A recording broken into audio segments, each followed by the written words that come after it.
வரைக்கும் இன்னைக்கு எவ்வளவோ காலங்கள் மாறிட்டு, ஆனா அதை நம்ம சொல்லணும்னு அவசியமே இல்லை வெளியில. அது ஒரு எப்படி இப்போ நாம சயின்ஸ்ல என்ன சொல்லுவோம்னா, எப்படி ஒரு மோஷன் போறாங்க, யூரின் போறாங்க, அந்த மாதிரி தான் மென்சஸும். ஒரு யூட்ரஸ் வந்து மாசம் வருது, யூட்ரஸ் வெளியேற்றக்கூடிய ஒரு ரத்தம், அவ்வளவுதான். இதை வந்து நம்ம செலிப்ரேட் பண்ணணும்னு அவசியமே இல்லை. ஸோ நம்ம வீட்டு பொண்ணு பெரிய பொண்ணு ஆகிட்டு பக்கத்து வீட்டுக்கு தெரிஞ்சா என்ன தெரியாது, ஆட்டோமேட்டிக்கா ஆக போகுது. அதை வந்து செலிப்ரேட் பண்ணிக்கிட்டே தான் இருக்காங்க.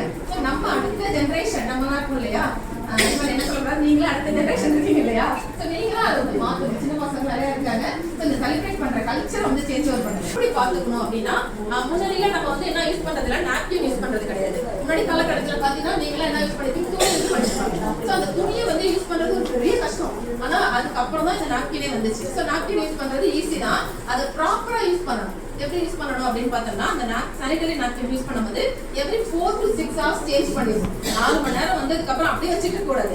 எங்கேயே வச்சுட்டு போறோம் அப்படின்னா அது சோக் ஆகுற வரைக்கும் அவசியம் இல்லை, கம்ப்ளீட்டா சோக் ஆகுற வரைக்கும் இருக்கணும்னு அவசியம் இல்லை.